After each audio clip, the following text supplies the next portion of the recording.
thevoicebeforethevoid.net. He's a huge fan of Halloween. I helped him scare people last year. Oh, that's This is what they did this year. That's a 600-pound, almost 700-pound pumpkin he grew. He grew? He grew. Yeah, it was his big accomplishment this year was to grow the pumpkin. Where did he grow that? In his backyard. Really? Yeah, he babied that thing all season long. Wow. And then when he harvested it, he took it to his kids' schools. Yeah.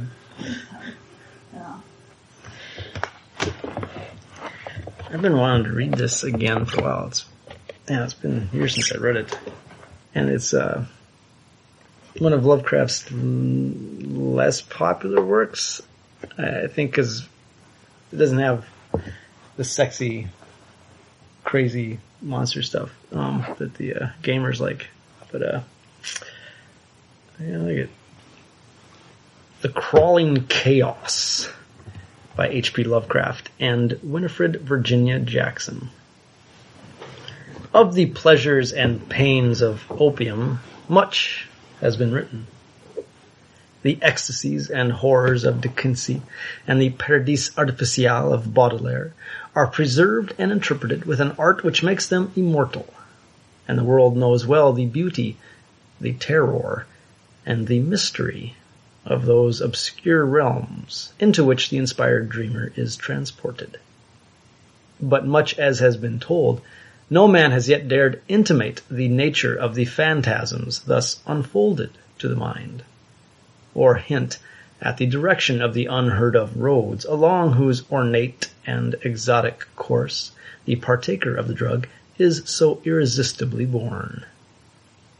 De Quincey was drawn back into Asia, that teeming land of nebulous shadows, whose hideous antiquity is so impressive that the vast age of the race and name overpowers the sense of youth in the individual. But farther than that, he dared not go. Those who have gone farther seldom returned. And even when they have been either silent or quite mad. I took opium but once, in the year of the plague, when doctors sought to deaden the agonies they could not cure. There was an overdose. My physician was worn out with horror and exertion, and I traveled very far indeed. In the end I returned and lived, but my nights are filled with strange memories, nor have I ever permitted a doctor to give me opium again. The pain and pounding in my head had been quite unendurable when the drug was administered. Of the future I had no heed. To escape, whether by cure, unconsciousness, or death, was all that concerned me. I was partly delirious, so that it is hard to place the exact moment of transition, but I think the effect must have begun shortly before the pounding ceased to be painful. As I have said, there was an overdose, so my reactions were probably far from normal. The sensation of falling, curiously disassociated from the idea of gravity or direction, was paramount, though there was a subsidiary impression of unseen things in incalculable profusion, throngs of infinitely diverse nature, but all more or less related to me. Sometimes it seemed less as though I were falling than as though the universe or the ages were falling past me. Suddenly my pain ceased, and I began to associate the pounding with an external rather than internal force. The falling had ceased also, giving place to a sensation of uneasy, temporary rest. And when I listened closely, I fancied the pounding was that of the vast, inscrutable sea, as its sinister, colossal breakers lacerated some desolate shore after a storm of titanic magnitude. Then I opened my eyes. For a moment my surroundings seemed confused, like a projected image hopelessly out of focus. But gradually I realized my solitary presence in a strange and beautiful room lighted by many windows. Of the exact nature of the apartment I could form no idea, for my thoughts were still far from settled. But I noticed vari-colored rugs and draperies, elaborately fashioned tables, chairs, ottomans, and divans, and delicate vases and ornaments which conveyed a suggestion of the exotic without being actually alien. These things I noticed, yet they were not long uppermost in my mind. Slowly but inexorably crawling upon my consciousness, and rising above every other impression, came a dizzying fear of the unknown. A fear all the greater because I could not analyze it, and seeming to concern a stealthily approaching menace. Not death, but some nameless, unheard of thing, inexpressibly more ghastly and abhorrent. Presently I realized that the direct symbol and excitant of my fear was the hideous pounding whose incessant reverberations throbbed maddeningly against my exhausted brain. It seemed to come from a point outside and below the edifice in which I stood, and to associate itself with the most terrifying mental images. I felt that some horrible scene or object lurked beyond the silk-hung walls, and shrank from glancing through the arched, latticed windows that opened so bewilderingly on every hand. Perceiving shutters attached to these windows, I closed them all, averting my eyes from the exterior as I did so. Then, employing a flint and steel which I found on one of the small tables, I lit the many candles reposing about the walls in arabesque sconces. The added sense of security brought by closed shutters and artificial light calmed my nerves to some degree, but I could not shut out the monotonous pounding. Now that I was calmer, the sound became as fascinating as it was fearful, and I felt a contradictory desire to seek out its source despite my still powerful shrinking. Opening a portiere at the side of the room nearest the pounding, I beheld a small and richly draped corridor, ending in a carven door and large oriel window. To this window I was irresistibly drawn, though my ill-defined apprehensions seemed almost equally bent on holding me back. As I approached it, I could see a chaotic whirl of waters in the distance. Then, as I attained it and glanced out on all sides, the stupendous picture of my surroundings burst upon me with full and devastating force. I beheld such a sight as I had never held before, and which no living person can have seen save in the delirium of fever or the inferno of opium. The building stood on a narrow point of land, or what was now a narrow point of land, fully 300 feet above what must lately have been a seething vortex of mad waters. On either side of the house there fell a newly washed-out precipice of red earth, whilst ahead of me the hideous waves were still rolling in frightfully, eating away the land with ghastly monotony and deliberation. Out a mile or more there rose and fell menacing breakers at least 50 feet in height, and on the far horizon ghoulish black clouds of grotesque contour were resting and brooding like unwholesome vultures. The waves were dark and purplish, almost black, and clutched at the yielding red mud of the bank as if with uncouth, greedy hands. I could not but feel that some noxious marine mind had declared a war of extermination upon all the solid ground, perhaps abetted by the angry sky.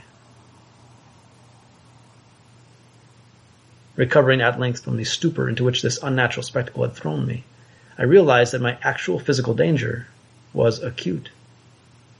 Even whilst I gazed, the bank had lost many feet, and it could not be long before the house would fall undermined into the awful pit of lashing waves. Accordingly, I hastened to the opposite side of the edifice, and finding a door, emerged at once, locking it after me with a curious key which had hung inside. I now beheld more of the strange region about me, and marked a singular division which seemed to exist in the hostile ocean and firmament. On each side of the jutting promontory, different conditions held sway.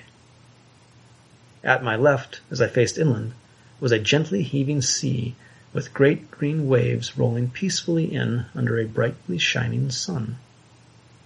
Something about that sun's nature and position made me shudder, but I could not then tell, and cannot tell now, what it was.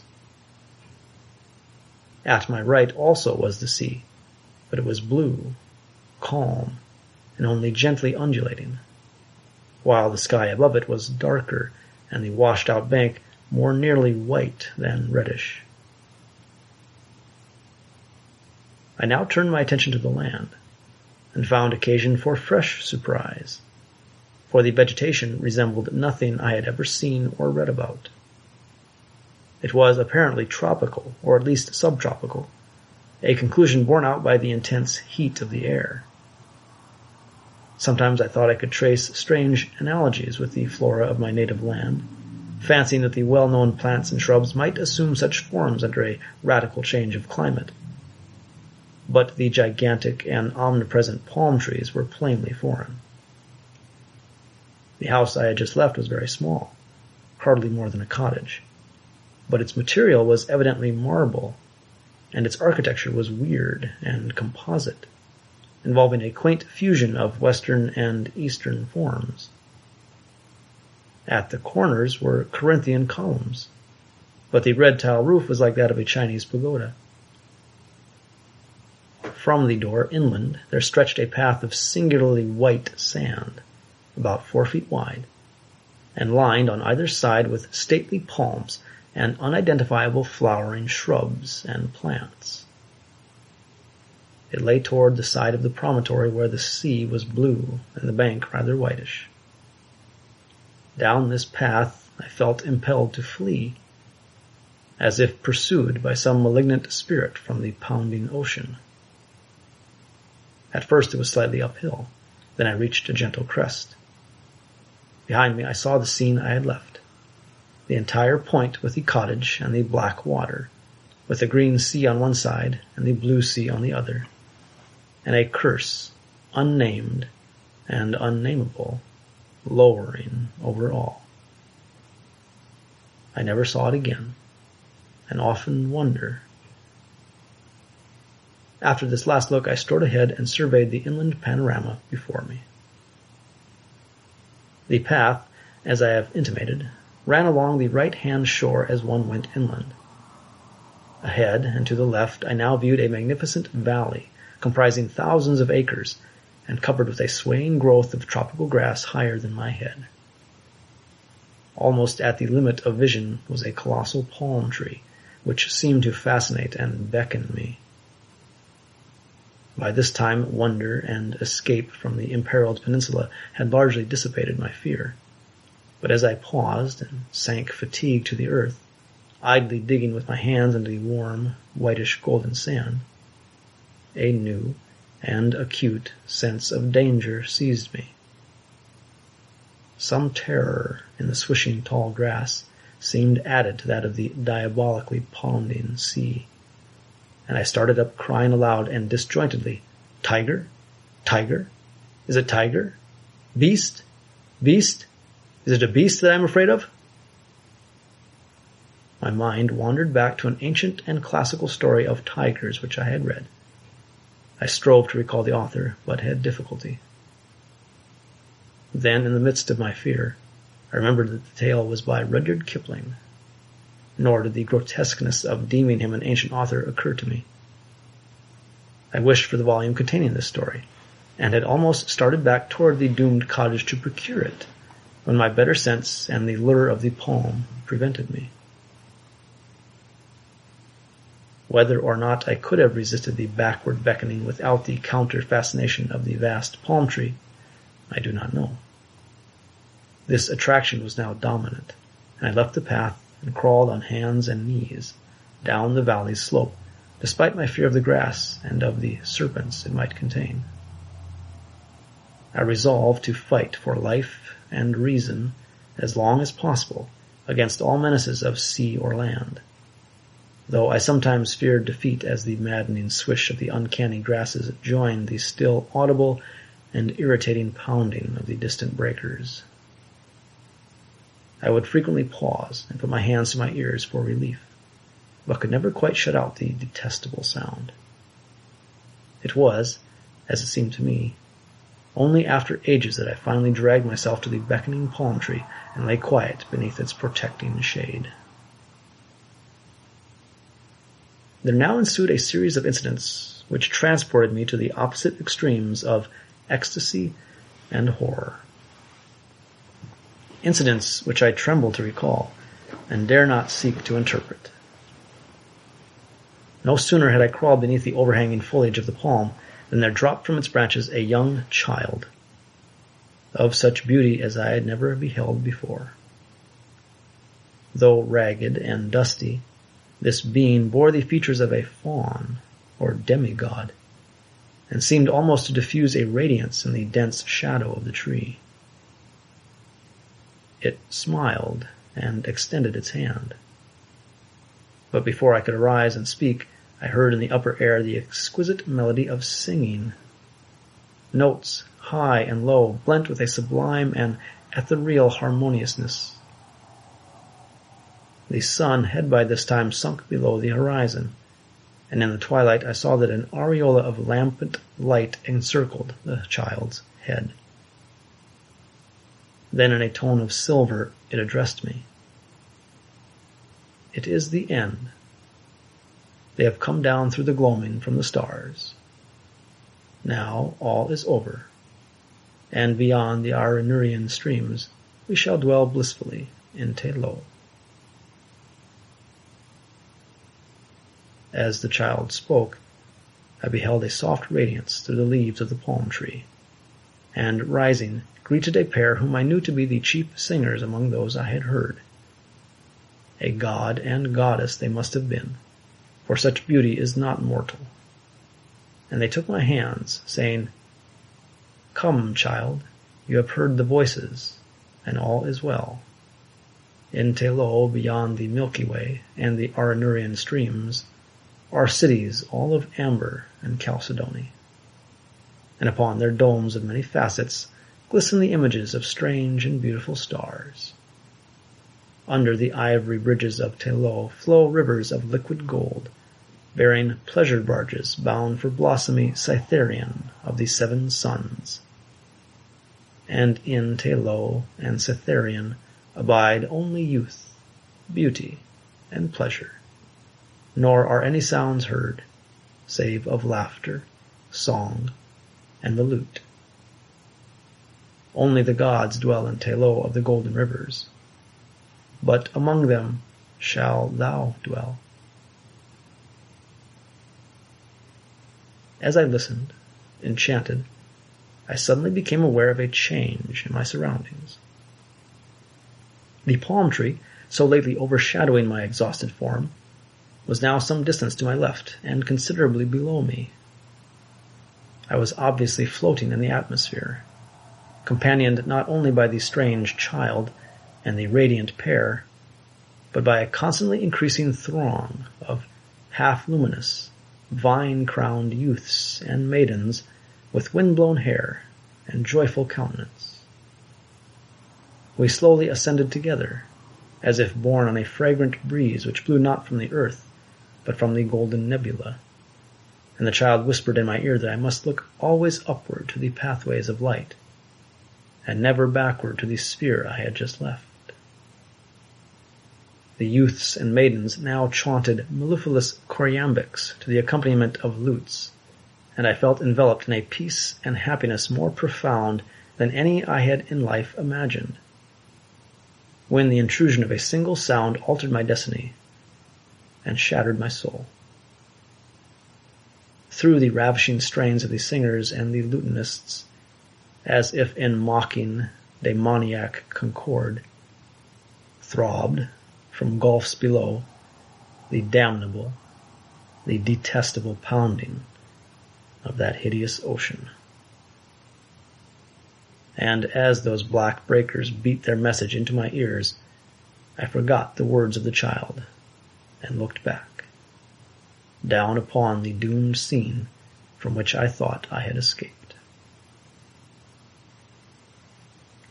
Down through the ether I saw the accursed earth turning, ever turning, with angry and tempestuous seas gnawing at wild, desolate shores, and dashing foam against the tottering towers of deserted cities.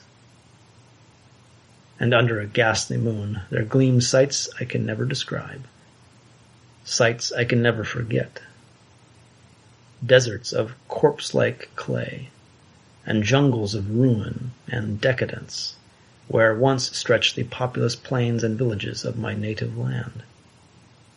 And maelstroms of frothing ocean, where once rose the mighty temples of my forefathers.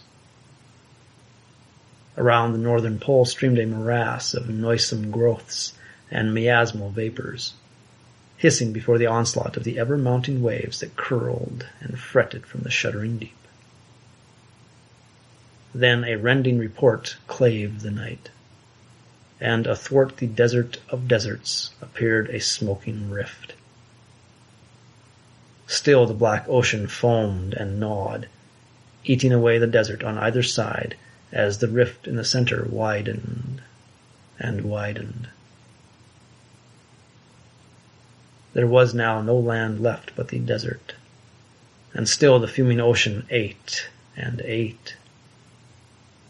All at once I thought even the pounding sea seemed afraid of something, afraid of dark gods of the inner earth that are greater than the evil god of waters.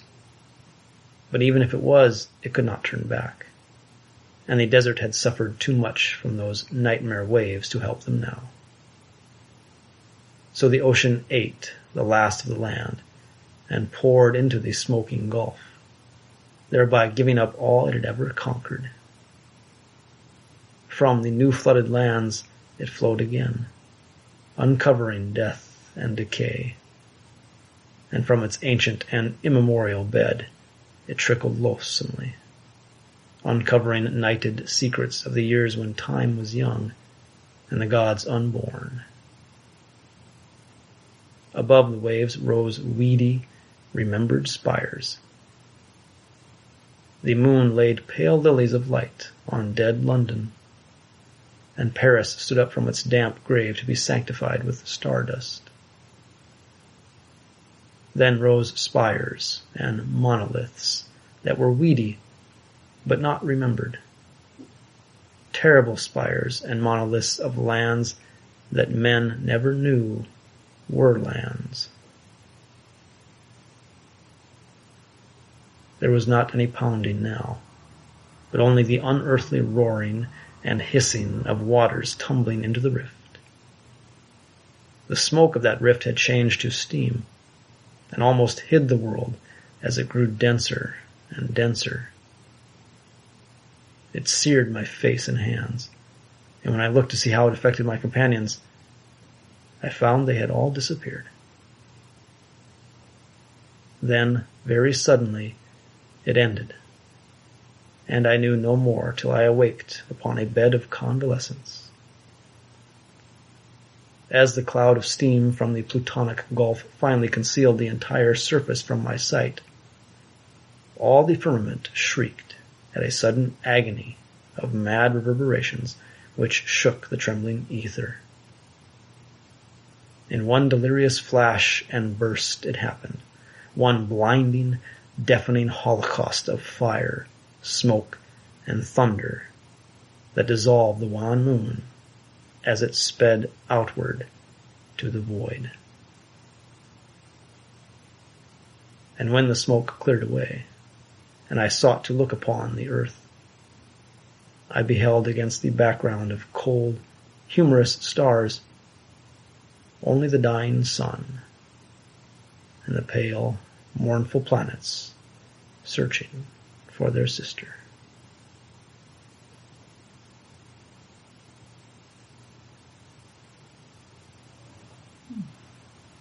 It's pretty good.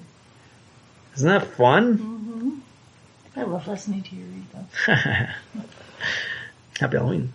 Happy Halloween to you.